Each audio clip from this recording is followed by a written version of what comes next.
செய்யவே கொங்கணர்தான் கடைக்காண்டத்தில் திறமாய்ப் பூஜை விதி செப்பினார் கேள். உய்யவே அவர் நூலெல்லாம் பாரு உறுதியாய் மனந்தேறு உரிமையாகும். பையவே விழி புதைத்து விண்ணுக்கு அப்பால் பளிச்சென்று தீப ஒளி பார்க்க பார்க்க மையமாய் கண் கடுத்தால் உருட்டி பாரு வாசலிலே குவளையாய் மருவி பாரே. அகஸ்தியர் பூஜா விதி 200 உள்ள பாடல்.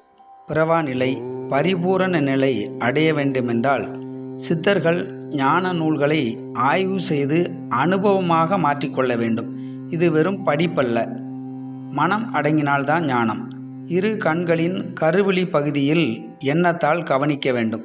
கண்கள் கடுக்கும். கண்களை உருட்டி கசக்கி மீண்டும் கண்களை திறந்து கருவிழி பகுதியை எண்ணத்தால் கவனிக்க கண்கள் கடந்து அகத்துக்குள் திரும்பும் பார்வையை கருவிழியின் மைய பகுதியில் பார்க்க பார்க்க உள்ளே தீப ஒளி காணும்.